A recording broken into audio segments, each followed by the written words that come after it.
YouTube family, what's good with you? It's your boy 2A in LA, and as always, fam, anything I say in this episode, prior episodes, and future episodes is just my personal opinion. Don't take it as fact.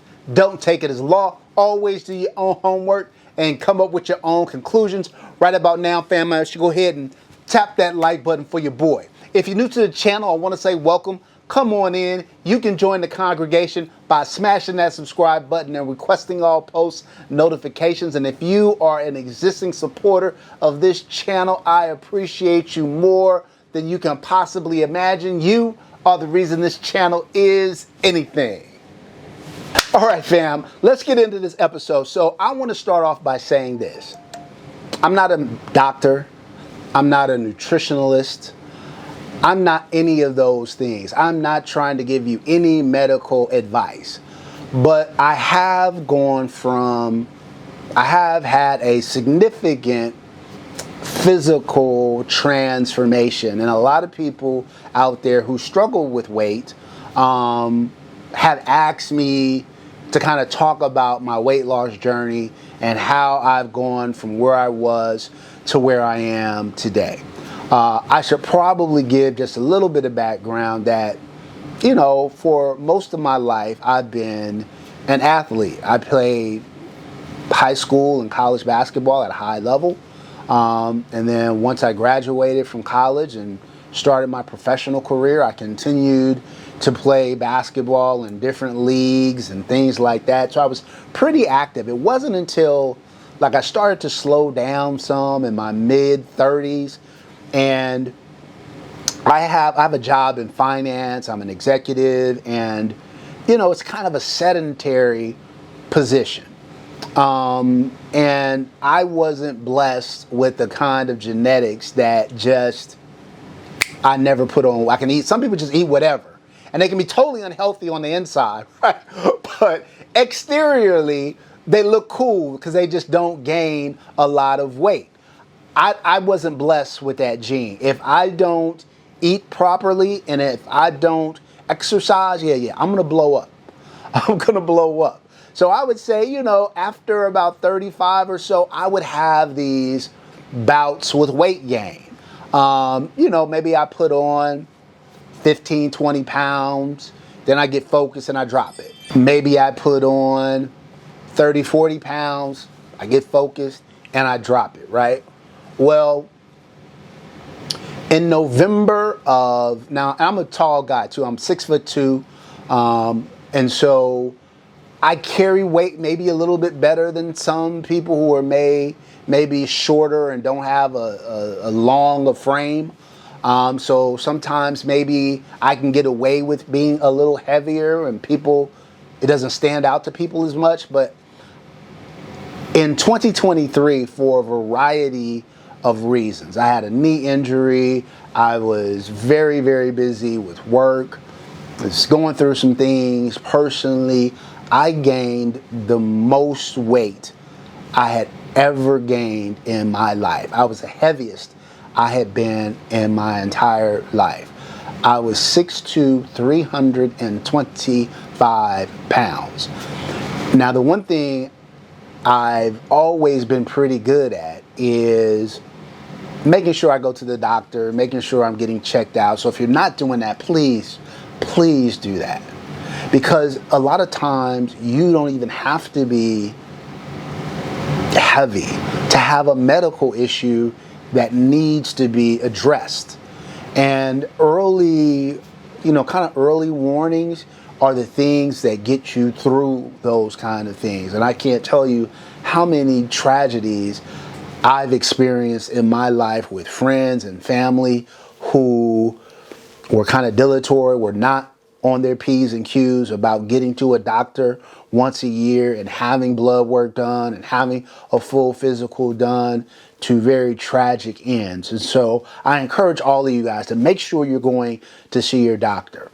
So I went to my doctor in November of 2023, and I weighed in at 325 pounds. My blood pressure was through the roof. I was borderline diabetic. It was bad, y'all. It was bad. My doctor told me the only reason why I probably hadn't had some kind of major incident is because I had built up some goodwill, if you will, from all of those years of being an athlete. But those days were behind me, and I was a heart attack waiting to happen, or a stroke waiting to happen, or any number of things. And so I really got serious about my health at that point. And so I knew I had to change.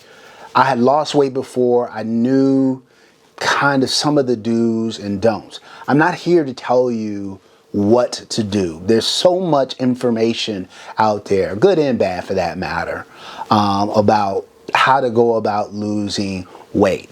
I'm just going to give you a couple of tenets that I know to be accurate.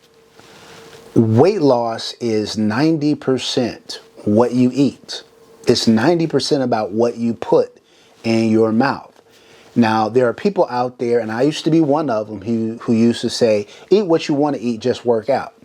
I think there's some truth to that. I think that's fine if you're trying to maintain where you're at, right? If you're in good shape, then yeah, you can eat what you want to eat, you work out. Now, as you get older, that becomes harder and harder to do, but still, generally speaking, if you want to go out and you want to have a burger and fries or whatever, and you get in the gym and you work it out, then that's cool. But that's just maintaining weight. If you are 20, 30, 40, 50, 60, 100 pounds overweight, that is not going to get it done. That is not going to get it done. And in fact, I will tell you that you can kill yourself in the gym and blow it all with one meal. And so 90% of it is what you are putting in your body. You need to run a caloric deficit, right? So you have to take in a certain amount of calories, and then you have to burn off more than what you're taking in. If you burn off the same as what you're taking in, then you're not losing any weight. And if you mess around and don't burn off enough, you can continue to gain weight despite working out. That's why your diet is so important. In fact, I would tell you that from November 2023 to the time that I'm shooting this, I've lost 100 pounds. Now, what's ironic is one of the things that led me to gain the weight was I injured my knee. And I couldn't really work out the way I wanted to work out for months and months. In preparation to have knee surgery and then rehab after the surgery, I really couldn't, there was no running or doing high impact cardio or anything like, I couldn't do much. And before the surgery, it was just painful to even walk, really. Not to mention I had all this weight on my joints, right? And so the first 6 months with little to no cardio, I knocked off 65 pounds or so.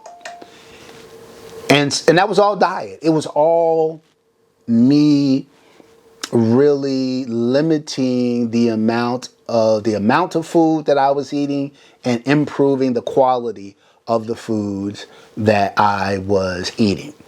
And then once I had my knee surgery and I started to feel better and I was going through rehab and my knee started getting stronger, and then I could throw in initially just some walking, some hill climbing, incline, treadmill, some resistance training, then that kind of really in conjunction with my diet.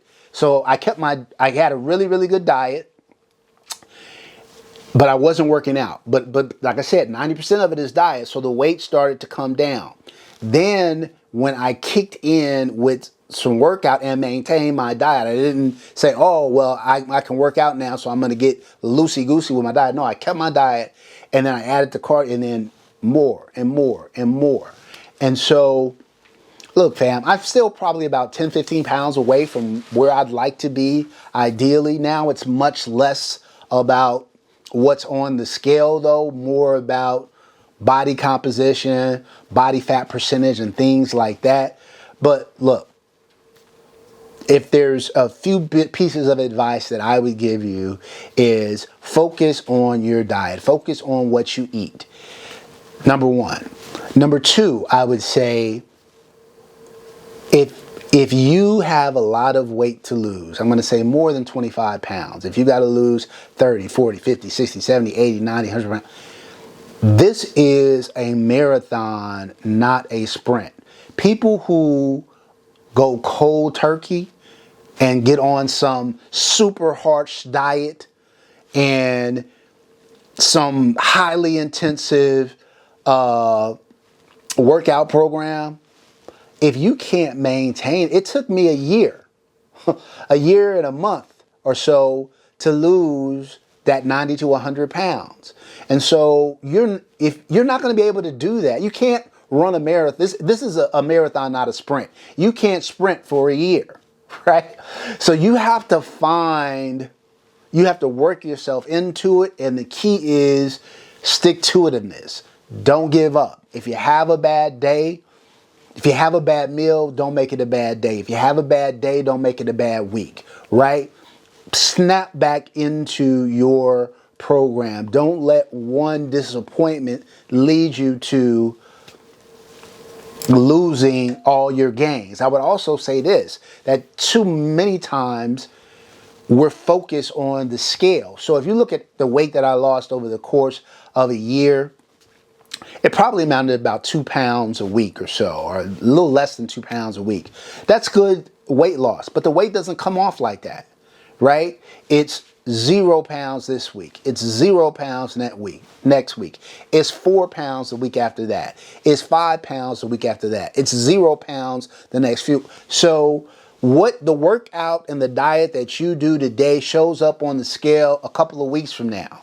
So if you feel like, oh, I had a great week of diet, I had a great week of exercise, when I get on the scale on Monday, I know I'm going to drop a pound. And you get on the scale and you haven't lost anything, don't let that get you down. Don't let that frustrate you, because your body is waiting to see, is he going to keep this up? Or is he just playing with us? Is he going to keep this up, or is he just playing with us? So that hard work that you did last week, and then you got to this Monday, you got on the scale and there was no results, you were like, oh, why am I doing that? And then you have a mess around week, and then you get on the scale again and still nothing, right? Whereas if you would have stayed on that course like you did the week before, when you hopped on the scale the following week, you probably would have dropped 5 pounds. So don't let the scale fool you. Sometimes too, you'll have a really big week and you'll drop and you think, oh, I got this, I can slack up a little bit. And then the next week, some of that weight will come back. So it's a marathon. It's not a sprint. You didn't put the weight on in a month or two. It's not going to come off in a month or two. So I would just say that stay the course.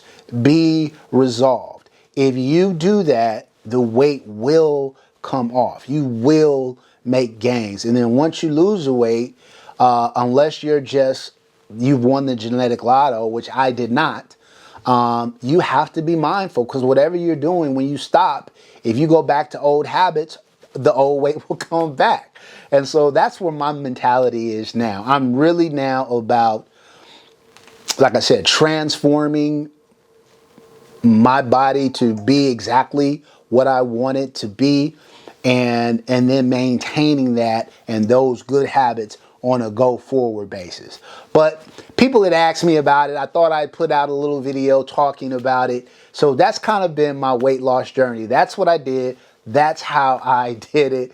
And yeah, fam, it's for me, it has to be something that is lifelong. Just what it is. When you start getting up over 40 and over 45, like, you really have to mind your P's and Q's. Your margin for error is about that big. It's about that big. So look, fam, your boy is in it to win it. I'm also putting this out so you guys can hold me accountable. You guys see me on videos 2, 3, 4, 5 times a week. If I start to put way back on, you tell me 2 a.m. in LA, get on it. All right? Look, that's it for this episode. Until next time, as always, take care of one another and peace.